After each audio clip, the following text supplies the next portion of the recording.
Hi everyone. Happy New Year. Let me see if everyone can see it like they should see it. No, hopefully it works.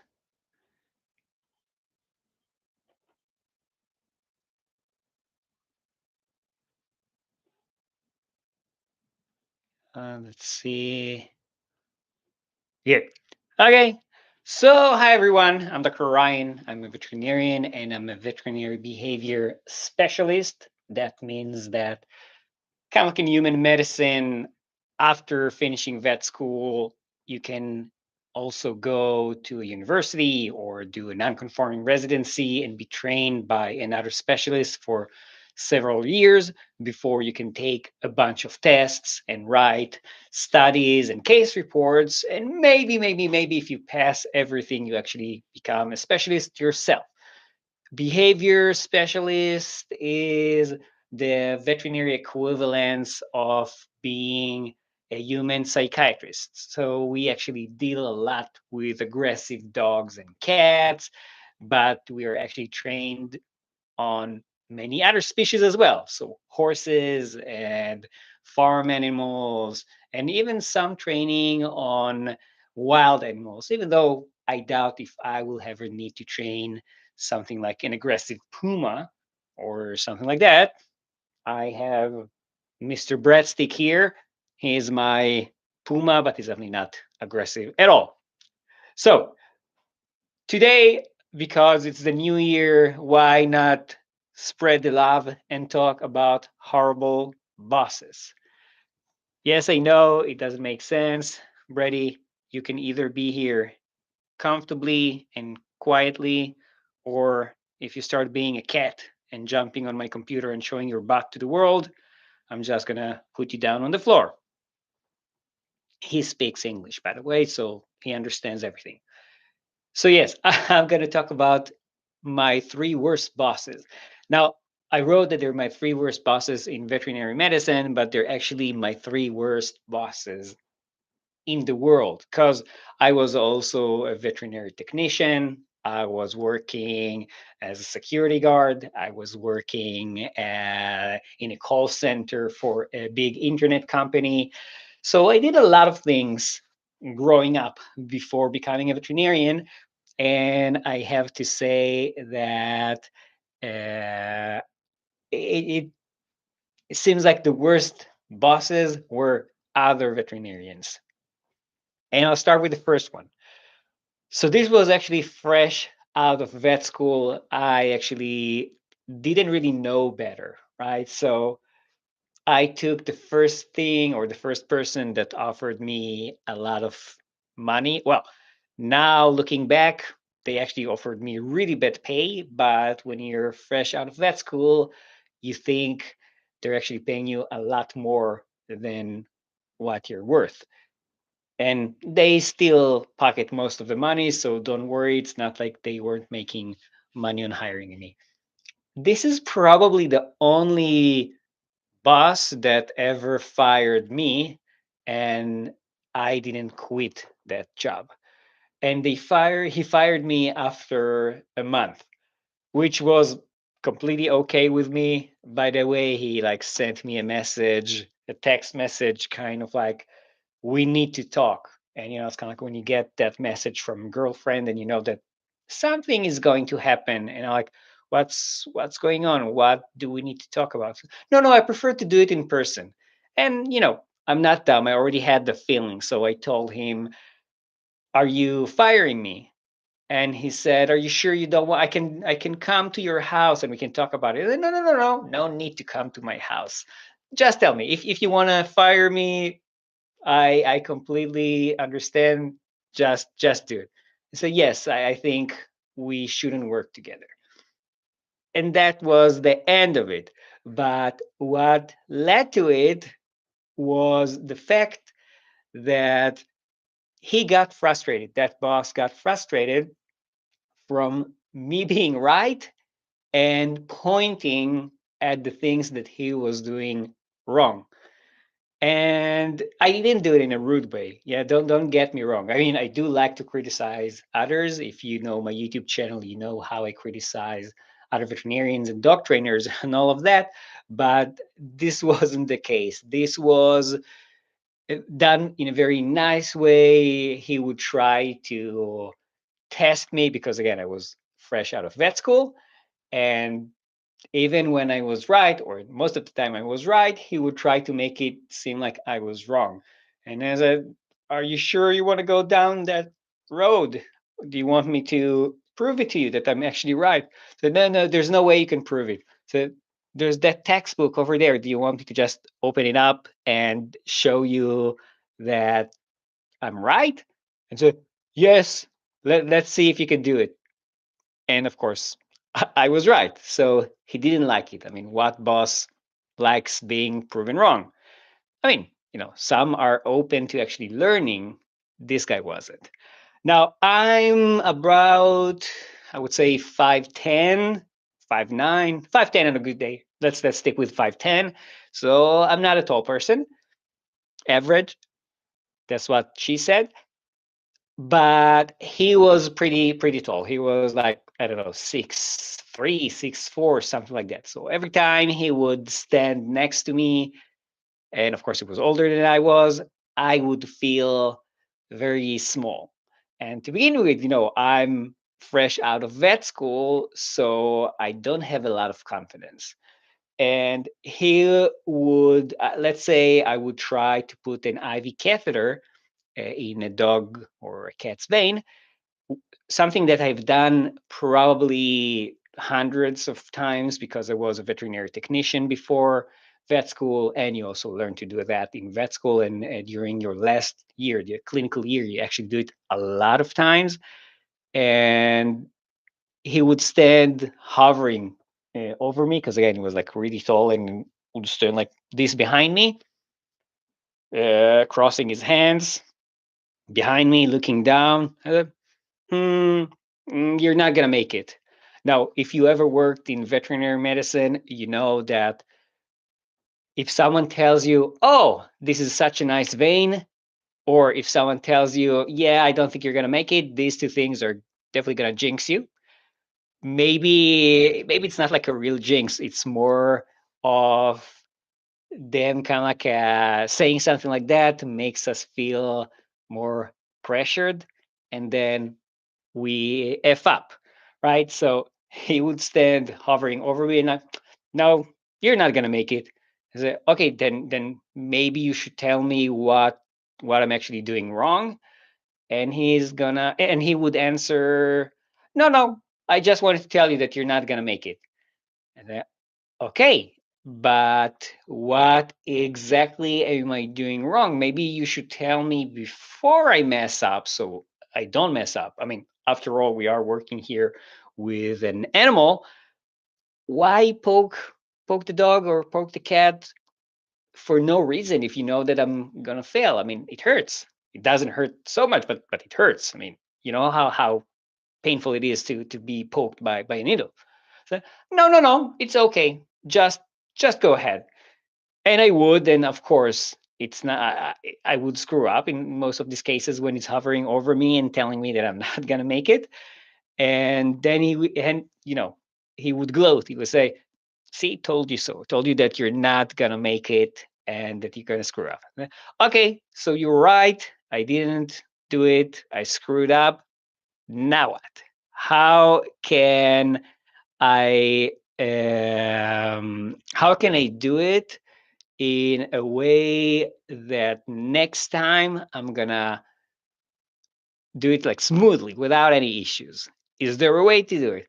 And he said, all you need to do is forget everything that you learn in vet school. And I would say, okay, okay, I forgot everything. Now what? No, no, that's it. You just need to forget what you learned in vet school. Okay, I forgot what I learned in vet school, but what now? What do I actually need to do in order to make it the next time? And he would still say something like, ah, never mind, you're just not gonna make it. So, things like that definitely don't build up any confidence and don't make me feel happy working with that veterinarian that is not into actually teaching anything, but is more into making me fail. I don't know. It's an ego thing, I guess, for him. Now, just so you know, and in retrospect, I nowadays I even see things, let's say, even more harshly than I did before. He would do things that when someone says something about veterinarians, when they say that they're greedy, that they overcharge, that they push people into doing things, they would think of that person. They would think about that boss. And it's really sad, right? Someone would come with a dog that has been having diarrhea for a day or so. That's it, diarrhea for one day. I mean, even us as people might sometimes get diarrhea because we ate something, because we caught like some stomach flu, virus, bug, whatever you want to call it. And in most cases, it goes away by itself. Now, here's a tip for you. If your dog is having diarrhea, if your cat is having diarrhea for a day or two, but overall eating okay, drinking okay, behaving okay, you don't need to go to your veterinarian in most cases, unless you think that your cat or dog ate something toxic or ate a toy or something like that. In most cases, a simple diarrhea, but with no other clinical signs, can be solved with just feeding them some blend diet. So either commercial diets or even home cooked chicken and rice, like boiled chicken, no blends, no extra additives. Basically, the meat in the water, boiled, and some white rice. That's usually that's going to do the trick. You can even add some psyllium husk powder to the food itself. That depends on the animal's weight, so you need to actually check. But very, very safe and going to save you so much money later down the road. This guy, this boss, that's really bad one. If you came to him with a dog with diarrhea, he would do abdominal x-rays every single time. Now, I'm not saying that sometimes we don't need to do x-rays, we do, but not every single time. He would do the x-rays every single time. He would give IV fluids. He would give, which doesn't make any sense if you only give the IV fluids for something like an hour, 2 hours. It's not enough. It's actually nothing. The rate that we can do through the IV, through the vein, is not that high.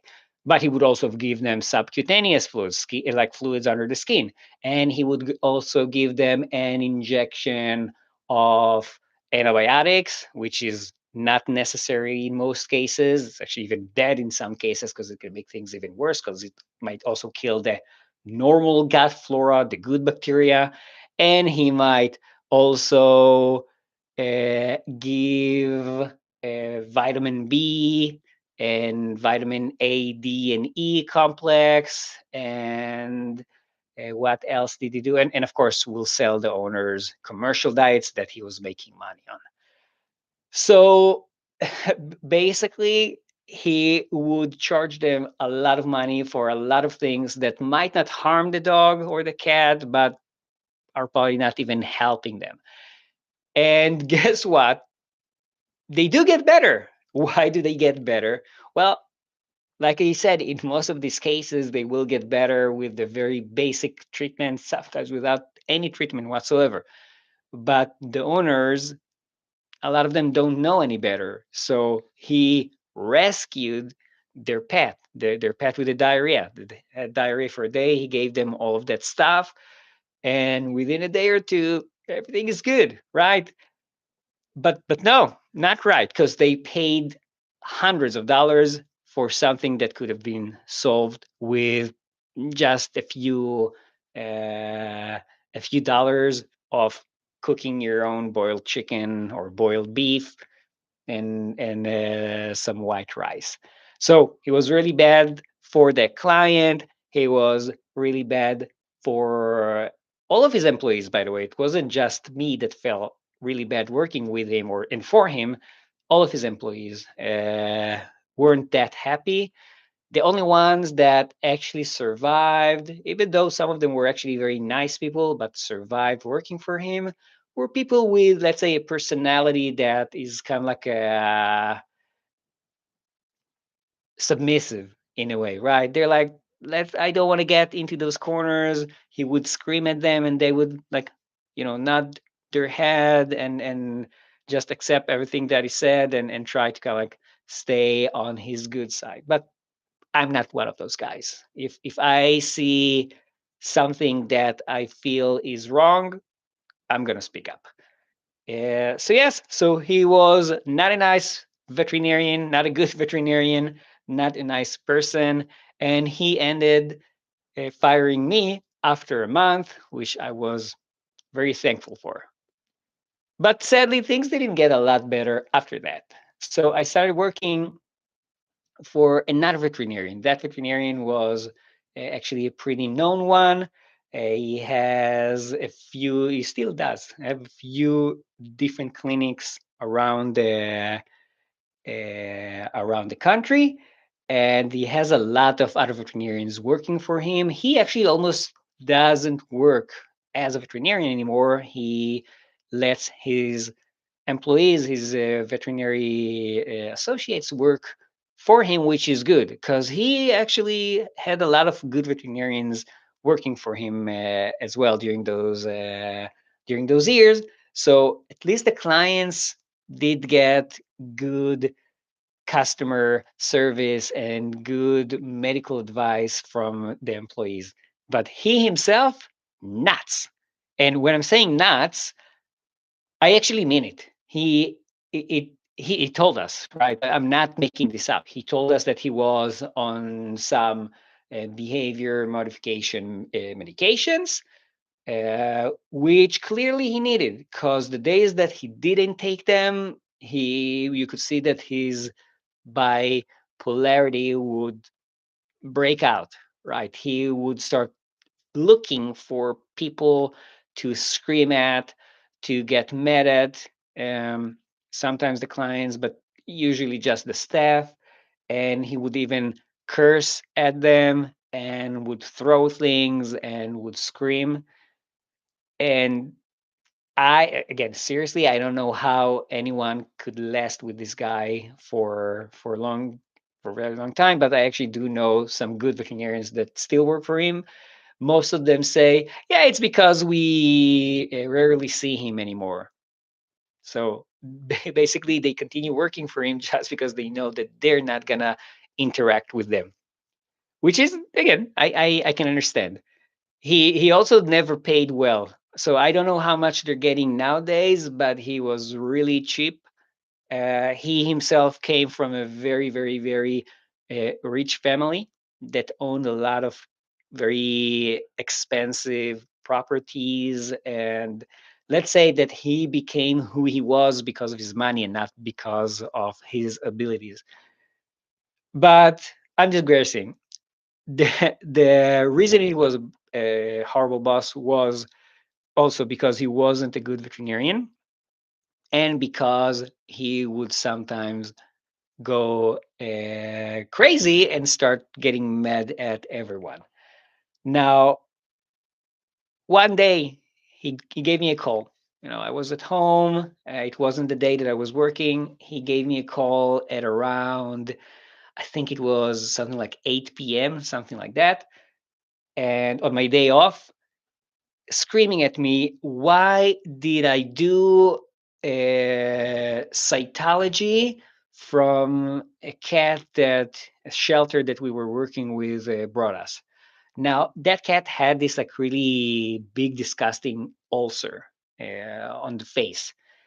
Just by looking at an ulcer, like you would any other injury, you can't really say what the cause is. Is it a really bad abscess that, kind of like exploded and became like a fistula or something like that? Is it cancer? Is it something else? Well, without actually testing it, there's no way to know. We don't have any x ray visions or any special ways to detect it. I can't like put my finger on it, put it in my mouth. Yeah, it tastes like cancer. No, it doesn't work that way. You actually need to send it to a lab in order, or at least look under the microscope sometimes in order to say what it is. Now, I didn't push. I was asking the client that brought this cat, a client from a shelter, would you like us to do that test and send it to a laboratory to see what we have and then decide what to do with your cat next? Or would you like to just try antibiotics in case it is something like an abscess that's very infected? And sadly, because it was a feral cat and probably not very easy to give him antibiotics and to treat him, uh, even euthanizing the cat because it did look pretty intense. So we did give them options, right? We didn't push into doing one specific thing. We understand that maybe some shelters and some people don't have all the money in the world, and I wish I could treat everyone for free, but that's the if you don't have medical insurance, nobody's going to cover it, and everything costs money nowadays, and it's only getting more and more expensive. So by the way, if you have insurance in your country for pets, I really recommend getting one if possible.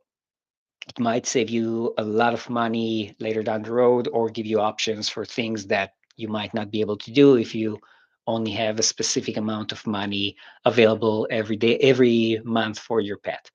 Anyways, so they said yes to doing the cytology. We send the cytology. Basically, we take a sample out of it, we put it on a glass slide, and we send it to the lab. The lab will stain it with special dyes that make the cells visible, and different cells would look differently. And according to how they look like, they can tell us that they think it's inflammatory cells, it's cells with bacteria in it, or it's even something like uh, cancerous cells, neoplasia. And he called me screaming at me, saying, "Why did you send the cytology out?" I said, "What do you mean?" Because they wanted to know what's going on with the cat so they can treat him. Then, no, you never send cytology out for a foster or for a cat from a shelter. I said, why not? Because they don't have the money to do it. So what do you mean they don't have the money to do it? I told them how much it was going to cost. I told them what the alternatives were. They're adults. They made their decisions, and he continues screaming at me, saying, "No, everyone can look at the cat and see that it's cancer." I said, "Oh, really? You have like special abilities that everyone else doesn't? You can actually look at the cat and say that it's cancer right away?" And he said, "Yes, it's pretty obvious." Okay, so we said, "Okay, I'm not working today. Let's talk about it tomorrow." And he just hung up on my face.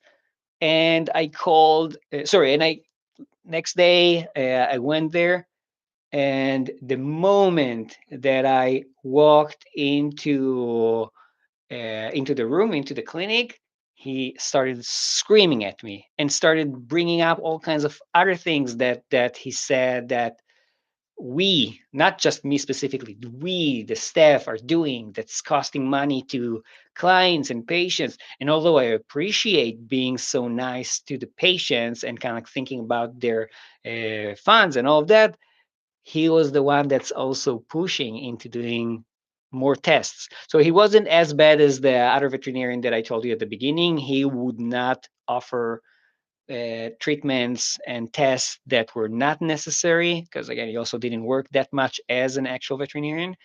But he would not want, like, if we didn't offer something, he would scream at us for not offering it. But other than that, he he started screaming at me, and he would come to my face, like really close to my face. He would be standing with his face almost touching mine. And he, by the way, he was also a very tall guy. He was also like over 6 feet. So it's not a very comfortable experience having this gigantic guy invade your personal space and screaming, spitting in your face, to the level that I actually had to push him back so he doesn't stand so close to me. And I told him, chill, don't stand so close to me, and stop screaming. If you're not, I'm going to leave now. And he walks away, he screams, and then he comes back screaming some more. So, yeah, I even spoke to the other veterinarian at the other clinic. He had a few branches for his clinic. One, and he had like a veterinary medical director working in the other clinic where I would also do some shifts in, and say, yeah, he even told me that you were doing this and this and this and this. So I really doubt that he ever told you something like that. I think that you're lying just to make your point or to make me feel bad. So, no, do you want me to call him right now? So yeah, please do, but put him on speakerphone, right? Like I want to hear too what you're saying and what he's answering. And I'm surprised, but he actually did do it. He actually called him and did it on speakerphone. And the veterinarian on the other side, like the local boss of the other clinic, was like, sorry, I have no idea what you're talking about. I never told you anything like that. I have no issues with him whatsoever. I think he's actually a good veterinarian. And okay, bye, and hung up, which was actually pretty funny, and actually made me feel good. And then he went to the other room and started cursing me and telling to the people that were there and were pretty scared of him. Hey, he was doing Doctor blah blah blah was doing this and this and this and this and this, and screaming so everyone will hear, and like cursing and bad mouthing and saying bad things about me. And this is not an ego thing, it's a matter of a hostile work environment. And I went there and he said, sorry, or sorry, not sorry, I quit. And I did. Now back then, where that clinic was, you actually did have to give them some notice before you leave. You can just not show up unless they tell you that it's okay, but then they still need to pay you for that notice time. And he wanted me to continue working there, but basically that was it. After 2 3 weeks, no, sorry, after a month, I think that was my last day, and I'm happy to say that I left, never came back, and I don't think I even got to speak to him ever again, which is good. And my third worst boss, the last one that I'm gonna tell you about today, he was actually a very nice person. Okay, so it sounds good. And I actually did work for him for something like, I think, 3 years, if I remember correctly, because he was a good guy. He also paid well, and he wasn't crazy, but he wasn't a good veterinarian. And he, and I'm actually kind of sugarcoating it a little bit. It's not that he wasn't a good veterinarian. He was a very, mm, I'm trying to think of, the best way to say it without cursing myself. Uh, let's say that a lot of things that he did were malpractice. Now, he was working, he was the owner of the clinic where I used to work, but he wasn't working there himself. He usually worked at a different location that was a TNR, a trap neuter release, meaning that he had people that he hired that would set up traps for cats for like community cats, feral cats, and all of that. They would trap them, bring them to him. He would vaccinate them against rabies. He would spay and neuter them. He would treat them if they're sick. And then he would release them at the same place where they were caught. And the city would pay him for that service. That's a way to prevent rabies in the community and to hopefully reduce the number of feral cats at the community or in the city and all of that. Is it effective? Not so much, but it seems like there are not a lot of other ways to do it anyway. But the bottom line is that he usually didn't actually work where I was working, even though he was my boss, even though he was the owner of the clinic. The few times that he did come, he would show how bad he was at being a veterinarian. So, for example, he would have like the most up to date new IDEX blood machines. That's like a very big company that most veterinarians in the US and Europe and other countries work with. They make machines that can run blood work in house in the clinic itself, so we can get the numbers right away and know how to treat. And he would he would do it.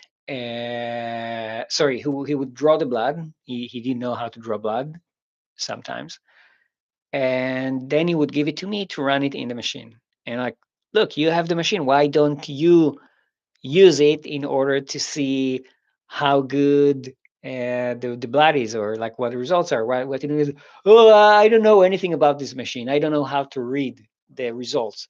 So yeah, but on the screen itself, after you run it, you can click the name of the value. So, for example, ALT, which is a liver enzyme, you can click it, and it gives you a list of things that explain what it means if it's too high or if it's too low, etc. So you don't even need to remember anything. You don't need to memorize anything. But he would still insist on not doing it. He said, "No, no, no, you know better than me." Now the thing is that he wasn't a very old veterinarian or anything like that. I think he was a veterinarian for some like 7 years more than I was at the time. But the problem was that after he finished vet school, he went to work for a very old veterinarian, and instead of teaching him the new stuff, he learned all of the old stuff from him. So I don't know if you ever heard about um, an author called James Herriot. He was that wasn't his real name, but that was the name that he used for his books. If you like veterinary medicine, then I really suggest going in and reading his books. James Herriot. He was a veterinarian in England, and I think in the early 1900s, if I remember correctly. And he explains how he did things back then. Of course, it's like in a very funny way and with some exciting things going on in the back. But what would happen is that he would do those things like in a very old way, and he would actually, not James Herriot, my boss's old boss, and my boss learned from him. So, for example, he would treat everything with steroids, and steroids, that's not very good, not very good to do, not very good to use. Not now, please. And he would do those. Sorry, he would treat with steroids and uh, every single thing that would walk in. Now, the problem is giving steroids can actually cause the immune system to be weakened. And by weakening the immune system, you can actually make things worse. And steroids have many, many, many more side effects. It's not just that. And, so treating every single pet with steroids, no matter what the cause is, and without even knowing what's causing them to be ill, is really malpractice. And that's nothing. I had a French bulldog that came to me not being able to use the back legs. If you ever met a Frenchie or you know anything about French bulldogs, you know that this breed is notoriously known to having a IVDD. Basically, disc disease. They have like very severe slip disc, which can cause the nerve, that the spine, to be pinched by a disc, preventing the ability to use the back legs. And sometimes, if you don't treat it fast enough, if you don't treat it within hours to a day, I think, then there's no going back, right? So that Frenchie came to me. I did the physical exam, the neurological exam. I diagnosed without doing an MRI, which of course not every clinic has, but sometimes the clinical signs are enough, and in this case they were enough. The dog wasn't even having what's called deep pain. That means not only he wasn't able to use the back legs, he didn't even feel pain when you pinch the back fingers, and that's very bad. That's kind of like the last thing that goes when compressing the spine, and that is an emergency. And I told the owners, you need to go to the ER right now. They have neurologists that can do spine surgery and maybe give your dog some chance of walking again. If you don't, I'm sorry to say that he's not going to be able to use his legs. Sounds pretty normal, right? I mean, not normal, but kind of the things that a client should hear. But then the boss came and he actually knew that those specific clients, and he said that they were actually his friends or something like that. So they apparently called him on his private phone, and he told them, no, no, no, no, no, you don't need to go to a neurologist. I have a friend that does acupuncture. He's going to fix your dog in a day or two. Trust me. And maybe he was their friend, maybe they believed him much more than they believed me.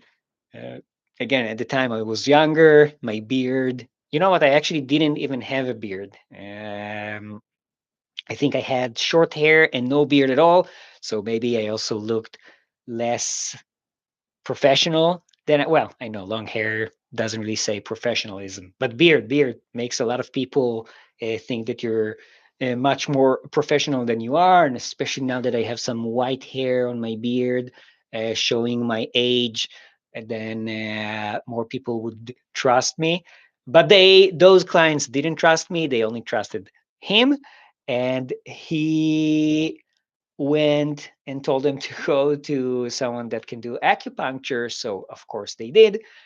And guess what?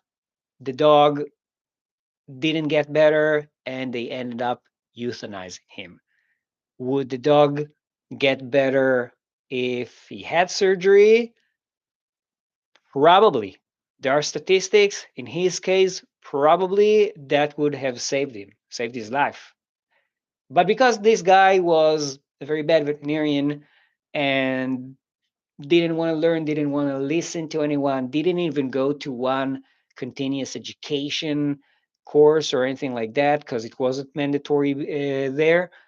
Uh, he didn't want to learn, and it cost that dog his life. And at some point, I had enough, and I quit and started working for someone that wasn't a veterinarian because I was up to my ears in really bad people, bad veterinarians that really make me feel like crap and don't give clients and patients what they actually deserve. And a few years after I stopped working for him, he was on the news. What happened was that, as I mentioned earlier, he has that trap, neuter, and release service as well. And someone infiltrated his organization and worked for him as a technician or something like that, and hid a camera that showed that he would be smoking while he was doing the spays and neuters. He would use the same tools for all of the patients. He would sedate 10 of them all at the same time, and then while he's doing the first one, the last one is already waking up, but you know, it will take him some time to get to the 10th one, and you would see him doing the spay while the cat is already moving, which is horrible. So I'm really happy that when that thing came out, I wasn't his employee, so his actions didn't stain my name. But that was a close one. So yes, he was the third worst boss that I ever had. I'm happy to say that since then I actually been working with mostly great people. I mean, not all of them are the best. Some of them still, especially with corporate uh, getting involved. Sometimes they are very pressured into doing more diagnostics that are needed. But even now, I'm working as a general practitioner. As I also have my own behavior consultation business. My general practitioner position is in a clinic that is owned by a corporation, and I have to say that this specific corporation doesn't get into the us making medical decision and all of that. So they're not telling us, no, you need to run more blood work, you need to do more X-rays, or give us like a number of things that we need to do a month. They don't. I would never work for a place like this. But you should know that sadly some places are like that. So if you do feel like someone is pushing you into doing things that you think are not required and they can't really explain why it's needed, then maybe it's not the place for you. And I'm not saying that it's always not required, but the bottom line is that if you don't trust your veterinarian and their recommendations, then you should probably find someone that works best for you and for your pet. And I would say that that's it. Three horrible bosses, one after another. But since then, everything is actually a lot better, and I'm happy where I am. If you're a veterinarian or a veterinary student or someone who's thinking of working in this profession, don't let me discourage you. That wasn't the reason I am doing this live stream. I actually think that this is an amazing profession, and I'm lucky and blessed to work as a veterinarian and to do what I love to do, and it is working with pets.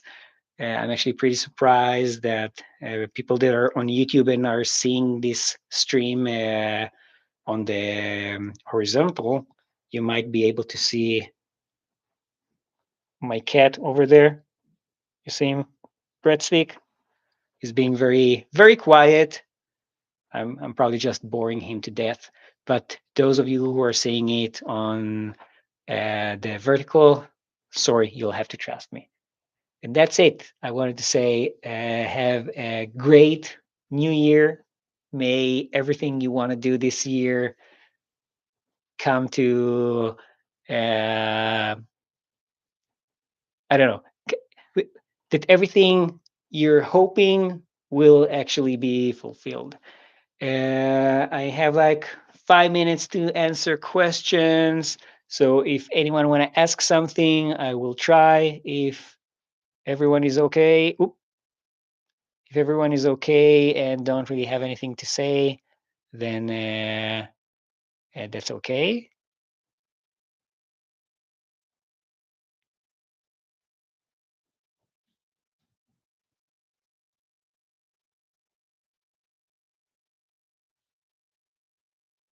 Oop. Okay, so I think that's gonna be it for today.